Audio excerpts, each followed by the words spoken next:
யூடியூப்பில் தொடர்ந்து வீடியோ போடுறது எவ்வளோ கஷ்டம்னு இப்போ தான் புரியுது. நான் அதை ட்ரை பண்ணிவிட்டு டெய்லி ராபிட்டோவில் எவ்வளோ ஏர்ன் பண்ணுறோம் அப்படின்றத டெய்லியுமே வீடியோ எடுத்து போடலான்னு நினச்சேன். கொஞ்ச நாள் போட்டேன், ஆனால் முடியல. ஏன்னா வண்டி ஓட்டுறது சில டைம் நம்ம முடிவு பண்ணுறது இல்லை, நைட் ஆயிடுது. சில டைம் 24 ஹவர்ஸ்லாம் ஓட்டுற மாதிரி ஆயிடுது. அதில் நமக்கு ஃபோன் பார்க்கவும் நேரம் இல்லை, வீடியோ அப்லோட் பண்ணவும் டைம் இல்லை. இப்போ என்னென்னா, ஒரு 2-3 நாளைக்கு முன்னாடி ஒரு ஆக்சிடென்ட் ஆயிடுச்சு. மிஸ்டேக் என் மேலே இல்லை, ஆப்போசிட்டில், அதாவது எனக்கு முன்னாடி போன ஒரு பைக்காரரு சடனாக பிரேக் போட்டார். பிரேக் போட்டதில் என்ன ஆச்சுன்னா, நானும் கிட்டத்தட்ட ஒரு 80ல் போயிட்டு இருந்திருப்பேன். நானும் சடனாக பிரேக் போட்டேன். அதில் பிரேக் போட்டால் என்ன ஆகும், வண்டி சடனாக பிரேக் போட்டால் கொஞ்சம் மூவ் ஆகி தான் நிற்கும். அதில் அவரை இடிக்க வேண்டியதாகிடுச்சு. அந்த bike full damage. Police station போனேன். அங்கே போய் சரியாக ரெஸ்பாண்ட் பண்ணல யாருமே. ஸ்டேஷனில் தெரியுமே நம்ம ஸ்டேஷனில் என்ன பண்ணுவாங்கன்னு, காசு கேட்டு இது பண்ணாங்க. வண்டி வந்து பார்த்தீங்கன்னா எவரெஸ்ட் ஃப்ளீட் ஓடுது. ஸோ நான் ஓனருக்கு ஃபோன் பண்ணி சொன்னேன். அவர் என்ன சொன்னார், சிஎஸ்ஆர் காப்பி வாங்கு, அப்படி இல்லைன்னா என்ன சொல்கிறாங்கன்னு எனக்கு ஃபோன் பண்ணி சொல்ல சொன்னார். நான் சிஎஸ்ஆர் காப்பி போலீஸ்கிட்ட கேட்டேன். அவர் ஒரு பர்டிகுலர் அமௌண்ட் சொல்லி, இந்த அமௌண்ட் எனக்கு வேணும் அப்படின்னு சொன்னார். நானும் இல்லை சார், நானே வாடகைக்கு ஓட்டுறேன், என்னால் முடியாது அப்படின்னு நான் சொன்னேன். இல்லை அமௌண்ட் கொடுத்தா தான் வண்டி கொடுப்பேன், இல்லைன்னா நீ சாவி கொடுத்துட்டு நீ போ அப்படின்ட்டாரு. நான் திரும்பவும் ஓனருக்கு கால் பண்ணேன். அப்போ ஓனர் என்ன சொன்னார், நீ 100க்கு கால் பண்ணி இந்த மாதிரி காசு கேட்குறாங்கன்னு சொல்லுன்னு சொன்னார். ஆனால் நான் ஸ்டேஷனில் இருந்துகிட்டே 100க்கு கால் பண்ணால் எப்படின்னா அப்படின்னு நான் சொன்னேன். நீ ஒன்றும் பயப்படாதரா, அதை மீறி எதுவும் சொன்னால் நான் ஓனர் தான் சொல்ல சொன்னார்னு சொல்லு அப்படின்னாரு. நான் 100க்கு கால் பண்ணேன். என்னோடய கம்ப்ளைண்ட் ரிஜிஸ்டர் பண்ணாங்க. ஆனால் அதுவுமே சரியாக ரெஸ்பான்ஸ் இல்லை.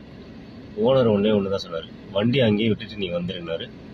அதுக்கப்புறம் எவரெஸ்ட் ஃபீல்டு உள்ளே நுழைஞ்சி லீகல் டீம் உள்ளே போயிட்டு வண்டியை ₹1 செலவு இல்லாமல் எடுத்துகிட்டு வந்துட்டாங்க. இன்றைக்கி என்னென்னா, நான் அந்த ஆக்சிடெண்ட் ஆகிட்டு ஒரு 2 நாள் ஊருக்கு போயிட்டு இப்போ தான் வந்தேன். இன்றைக்கி என்னென்னா, இது பொதுவாக எனக்கு நடக்காது, ஆனால் நடந்திருக்கு.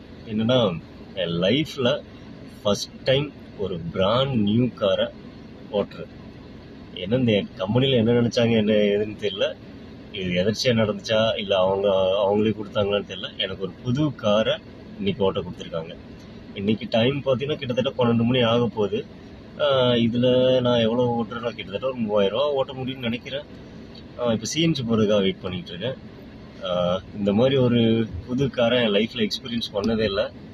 இது பார்த்தீங்கன்னா ஒரு வேகனார் கார் தான், மாருதி சுசுகி வேகனார் இருக்கும் இல்லையா, அந்த கார் தான். ஆனால் புதுசாக இருக்கிறதுனாலயே என்னன்னு தெரியல, ஒரு பென்ஸ் BMW கார் மாதிரி இருக்குது. இதை ஓட்டுறதுக்கே மனசு வர மாட்டேங்குதுன்னே சொல்லலாம், அந்தளவுக்கு இருக்குது. இன்றைக்கி எவ்வளோ ஓட்டுறேன் என்னன்றதை இனிமேல் கொஞ்சம் டெய்லி வீடியோ எடுத்து போட ஸ்டார்ட் பண்ணுறேன். சிஎன்ஜி போட்டுட்டு இந்த காரை எக்ஸ்பீரியன்ஸ் பண்ணுறதா இன்றைக்கி நம்ம வேலையை பார்க்கலாம். சொல்லிட்டு இருந்தேன்ல, புது காரு ஃபஸ்ட் டைம் ஓட்டுறேன்னா, நான் இது வரைக்கும் புது கார் ஓட்டினதில்லை. இது வேகனார் மாருதி சுசுகி தான். ஆனால் எனக்கு எப்படி ஃபீல் ஆகுதுன்னா, ஒரு BMW பென்ஸ் ஓட்டின மாதிரி ஃபீல் ஆகுது. நல்லா இருக்குது காரு, ரொம்ப ஸ்மூத்தாக இருக்குது. நம்ம கம்பெனியில் ஆகட்டும், இந்த எவரெஸ்ட் ஃப்ளீட்டில் ஆகட்டும், ஒரு சின்ன மைனஸ் என்னென்னா, இப்போ நம்ம லீவ் போட்டு போகிறோன்னு வைங்களேன், போயிட்டு திரும்ப நம்ம கம்பெனிக்கு வரோம் இல்லையா, அப்போ நமக்கு அதே வண்டி கிடைக்காது. இது ஒரு மைனஸ். இங்கே என்னோடய கம்பெனிலையும் அப்படி தான். இவங்களும் எவரெஸ்ட் ஃப்ளீட்டில் வண்டி வாங்கி தான் வெளியே ரெண்டுக்கு கொடுக்குறாங்க. இதில் ஒரு சின்ன மைனஸ்னா இதுதான். ஸோ மற்றபடி எல்லாமே நல்லா போயிட்டுருக்கு. பார்க்கலாம். இன்றைக்கி ரொம்ப டைம் லேட் ஆகிடுச்சு. இப்போதான் சிஎன்ஜி போட்டால் 12 மணி ஆயிடுச்சு. கொரட்டூரில் ஒன்றும் வராது, கோயம்பேடு பக்கம் தான் போகணுன்னு நினைக்கிறேன். சரி பார்க்கலாம். பொதுவாக பார்த்தீங்கன்னா 12 மணிக்கு மேலே பெருசாக ஆர்டர் வராது. எதர்ச்சியாக திடீர்னு ஒரு லாங் ட்ரிப் வரலாம். ஆனால் அந்த 4 மணி வரைக்குமே இந்த சின்ன ஆர்டராக தான் வரும், 5 கிலோமீட்டர் 6 கிலோமீட்டருக்குள்ள. அதனால் இன்றைக்கி பெருசாக ஓட்ட முடியாதுன்னு நினைக்கிறேன். அப்புறம் எல்லோரும் இந்த எலெக்ஷனுக்காக சென்னையிலேருந்து ஊருக்கு நிறைய பேர் போவாங்க. என்னென்னா, ட்ரெயின் ஆர் பஸ், இதில் எதுவும் பெஸ்ட்டு கேட்டிங்கன்னா ட்ரெயின் தான். பஸ்ஸில் எனக்கு தெரிஞ்சு இப்போ என்னோடய நண்பர் ஒருத்தர் புக் பண்ணார், 2000 ரூபா கேட்குறாங்க.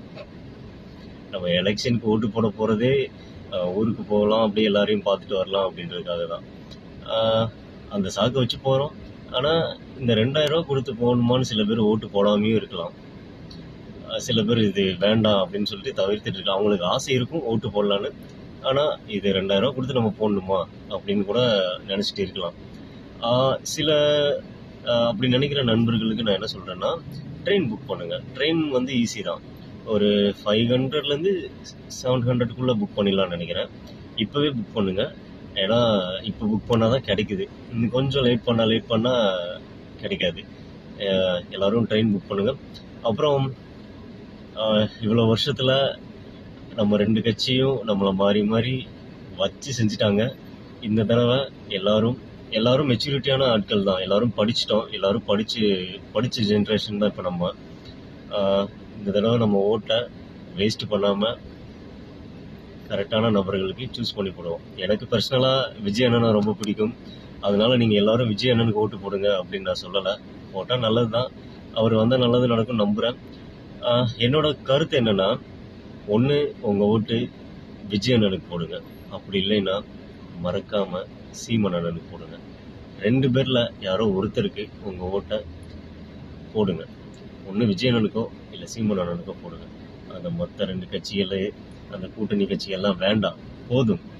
அவங்களுக்கு ரிட்டையர்மெண்ட் கொடுப்போம். இனிமேல் ஒரு யங்ஸ்டர் தலைமையிலையோ ஒரு நல்ல ஒரு அறிவான ஒரு ஆட்கள்கிட்டயோ நம்ம அதிகாரத்தை கொடுப்போம். நல்லது நடக்கும் நம்புவோம்.